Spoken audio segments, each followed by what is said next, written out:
Hello मेरे प्यारे बच्चों। तो मैं आपका अपना अविनाश सर। मैं आज हम लोग देखेंगे मैथ क्लास 10 लेसन नंबर 1 वास्तविक संख्या। वास्तविक संख्या पहले हम लोग जानेंगे कि वास्तविक संख्या है क्या। वास्तविक संख्या से क्या किस टाइप का बोर्ड एग्जाम में पेपर क्वेश्चन पूछता है, पूरी इसकी कॉन्सेप्ट को हम लोग जानेंगे। तो जैसे कि आप देख रहे हैं, लेसन का नाम है वास्तविक संख्या। तो पहले हमें संख्याओं का ज्ञान होना बहुत ज्यादा जरूरी है। इसके लिए हम संख्याओं को पहले ज्ञान प्राप्त करेंगे। संख्या का ज्ञान, क्योंकि क्या होता है, क्वेश्चन को जब हम सॉल्व करेंगे तो संख्याओं का ज्ञान नहीं रहेगा तो हम उतना ही क्वेश्चन पढ़ पाते हैं जितना कि हमारे बुक में है। जिससे संख्याओं का ज्ञान रहेगा तो हम अधिक से अधिक क्वेश्चनों को पढ़ सकते हैं। सेकंड टॉपिक है इसमें, संख्या के आधार पर कुछ एमसीक्यू रखा गया है। संख्या के आधार पर कुछ एमसीक्यू रखा गया है जो इस वीडियो के लास्ट में आपको एमसीक्यू मिलेगा। फिर इसमें जितना भी प्रश्नवाली है, यानी इस लेसन में टोटल 2 प्रश्नवाली है। एक है एक्सरसाइज 1.1 और एक्सरसाइज 1.2। यानी इस लेसन में 2 एक्सरसाइज हैं जिन्हें हम लोग सॉल्व करेंगे। फिर लेसन में जो प्रश्न है उसके आधार पर हम एमसीक्यू बनाएंगे। यानी उसके आधार पे देखेंगे कि बोर्ड एग्जाम में किस तरह के एमसीक्यू आता है। इतना सब करने के बाद हम चलेंगे लास्ट में और देखेंगे कि पिछले जो एग्जाम हो चुके हैं 2020, 22, 23, 24, 25 ऐसे एग्जाम हो चुके हैं, उन एग्जाम में इस लेसन से वास्तविक संख्या से किस तरह के क्वेश्चन पूछे हैं। यानी आप हमसे जुड़े रहिए और शुरू से अंत तक पूरे वीडियो को देखिए। समझ में तो 100% आएगा, इसका तो गारंटी लेते हैं। चलिए आगे बढ़ते हैं। हम लोग देखेंगे पहले संख्या, यानी संख्या।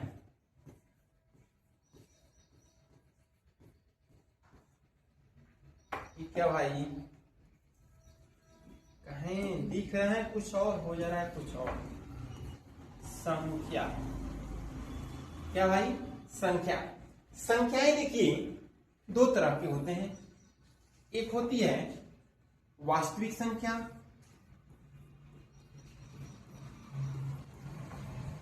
वास्तविक संख्या, और एक होती है काल्पनिक संख्या।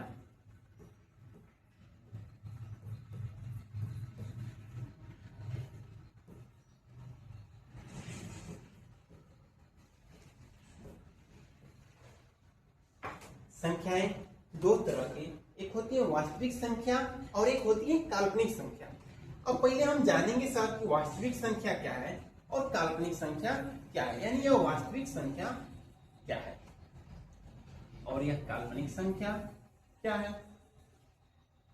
जैसे काल्पनिक संख्या, इसे मान लिया जाए, यहां पे लिख दिया गया रूट में माइनस का 3, इसकी कोई मतलब ही नहीं होता है।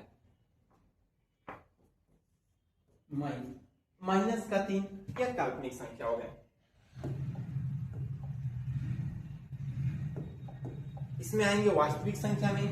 वास्तविक संख्या में 1 हो सकता है, 2 हो सकता है, 1/2 हो सकता है, 0.5 हो सकता है, रूट का 2 हो सकता है, रूट का 3 भी हो सकता है, रूट का 5 हो सकता है, पाई भी हो सकता है। ध्यान दीजिएगा, पाई भी एक वास्तविक संख्या है जिसकी वैल्यू 22/7 भी होती है, 3.14 भी होता है। यह वास्तविक संख्या है। यानी पाई एक वास्तविक संख्या है और पाई को अभी प्रश्न में पूछा जाएगा, बताइए परिमेय संख्या है कि अपरिमेय संख्या है। तो पाई एक अपरिमेय संख्या है। देखिए क्वेश्चन पूछा है कि पाई अपरिमेय संख्या है कि परिमेय संख्या है, तो पाई एक अपरिमेय संख्या है। लेकिन ऑप्शन में अपरिमेय संख्या को दे ही ना, और ऑप्शन में दे पाई वास्तविक संख्या है, तो हाँ पाई वास्तविक संख्या है। अब देखिए वास्तविक संख्या भी, वास्तविक जो संख्या होती है, वास्तविक संख्याएं क्या होते हैं, परिमेय, परिमेय संख्या, और दूसरा होता है अपरिमेय संख्या।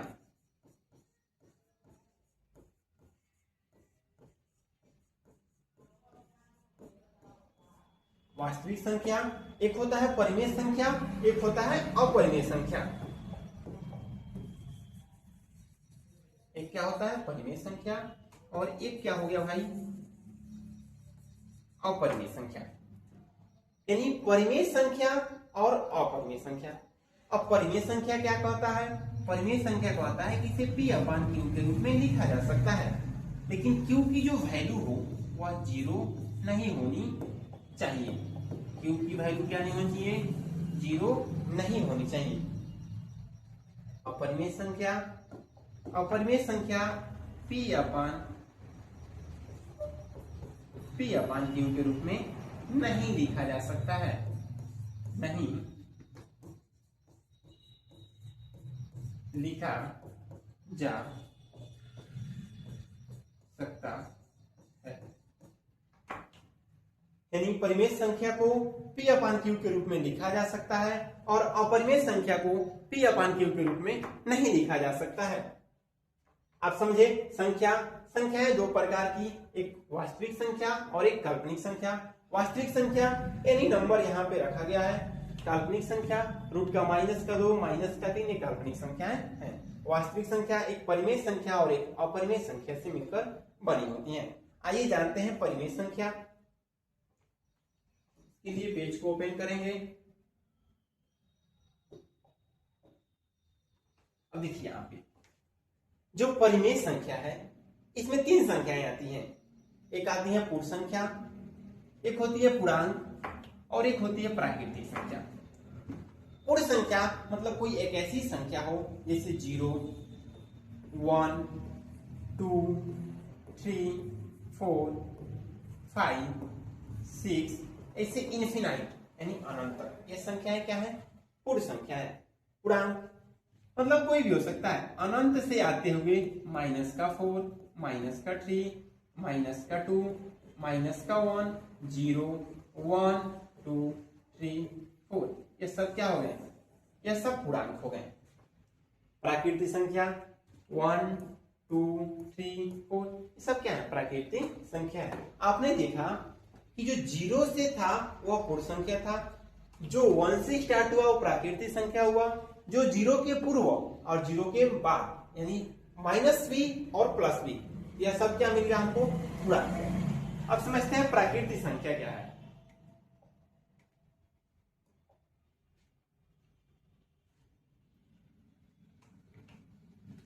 देखिए प्राकृतिक संख्या, प्राकृतिक संख्या में आपको बताते हैं, इसमें होते हैं सम संख्या, सम संख्या, इसमें होता है विषम संख्या,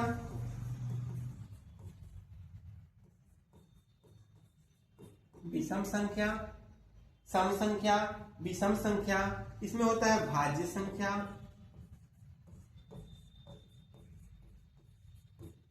इसमें होता है अभाज्य संख्या, अभाज्य संख्या,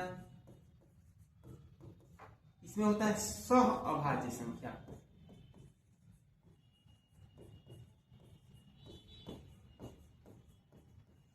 सह अभाज्य संख्या। ये सब चीजें हैं।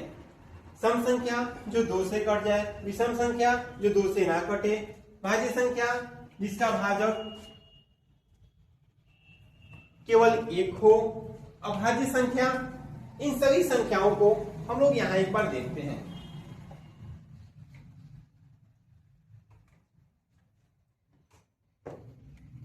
देखिए सम संख्या क्या कह रहा है कि वे संख्या जो 2 से पूरी तरह विभाजित हो जाए, यानी कोई ऐसी संख्या जो 2 से पूरी तरह विभाजित हो जाए उसे कहते हैं सम संख्या। यानी जैसे 2 है, 4 है, 6 है, 8 है, 10 ले लीजिए, 20 ले लीजिए, 50 ले लीजिए, ये जो भी संख्याएं हैं यह 2 से पूरी विभाजित हो जाएंगी, इन्हें कहते हैं सम संख्या। कौन सी संख्या कहते हैं? सम संख्या। इन्हें मिटा देते हैं। विषम संख्या वे संख्याएं जो 2 से न कटे, जो 2 से पूरी विभाजित न हो, उन्हें विषम संख्या कहते हैं। क्या कहते हैं? उन्हें विषम संख्या कहते हैं। जैसे 1 हो गया, 3 हो गया, 5 हो गया, 7 हो गया, 9 भी हो जाएगा, 11 हो जाएगा, 13 हो जाएगा। ये सभी संख्याएं कौन सी संख्या है? ये सभी विषम संख्याएं हैं। इन संख्याओं को विषम संख्या कहते हैं। ये थोड़ा इसे ऊपर करते हैं और देखते हैं आगे। विषम संख्या हो गया,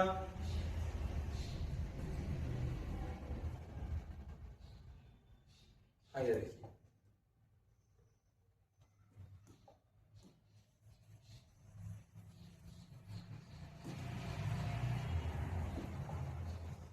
अभाज्य संख्या वे संख्या जो केवल एक या स्वयं से विभाजित हो।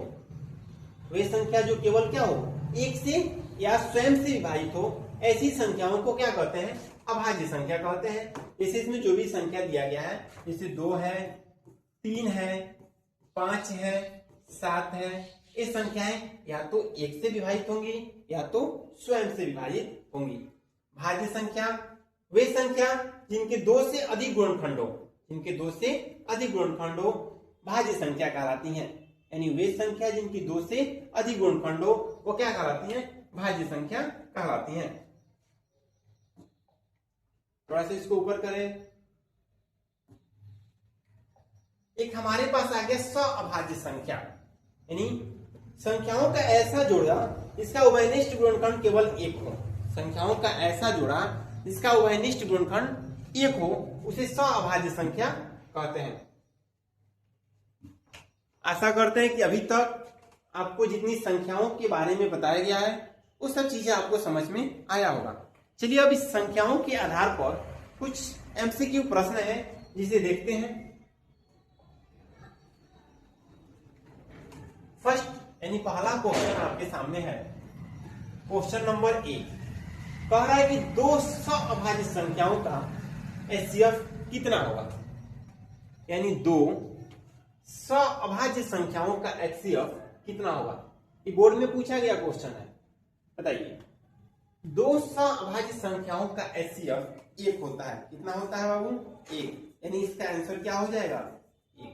2 सअभाज्य संख्याओं का एचसीएफ 1 होता है। चलिए क्वेश्चन नंबर 1 था। हम लोग बढ़ते हैं क्वेश्चन नंबर 2 की तरफ। क्वेश्चन नंबर 2 प्रश्न कह रहा है कि पाई किस प्रकार की संख्या है। अभी आपको बताया गया था पाई किस प्रकार की संख्या है? अपरिमेय। पाई एक अपरिमेय संख्या है, लेकिन अगर ऑप्शन में कभी अपरिमेय ना दे तो पाई एक वास्तविक संख्या भी है। यानी पाई क्या भाई? वास्तविक।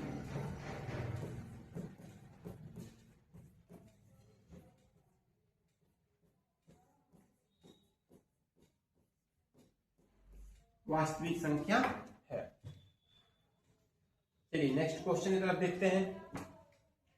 कह रहा है निम्नलिखित में परिमेय संख्या है, यानी इसमें से कौन सा परिमेय संख्या है? बताइए।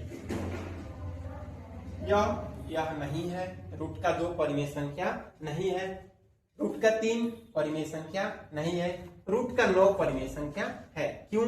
क्योंकि देखिए रूट में अगर 9 है, यह रूट से बाहर निकलेगा, 3 का जोड़ा रहेगा और 3 क्या हो जाएगा? आसानी से बाहर निकल जाएगा। जो संख्याएं बाहर हो गई वह परिमेय संख्या हो गई। रूट का 7 परिमेय संख्या नहीं है। सही आंसर क्या है? 3। चलिए नेक्स्ट क्वेश्चन पे चलते हैं। कह रहा है निम्नलिखित में से कौन सा सअभाज्य संख्याओं का युग्म है? इस क्वेश्चन का सॉल्यूशन आप मुझे कमेंट करेंगे और कमेंट में जरूर बताएंगे कि मेरे द्वारा बनाया गया वीडियो और पढ़ाने के तरीके और आपको समझाने के तरीके आपको कितना समझ में आया। आप अपनी सुझाव जरूर देंगे, जिससे हम अगले वीडियो जब लेके आएंगे तो उसमें इन चीजों का ध्यान रख के उन त्रुटियों को दूर किया जाएगा। आपका सुझाव मेरे लिए बहुत ज्यादा ही महत्वपूर्ण है। राधे राधे।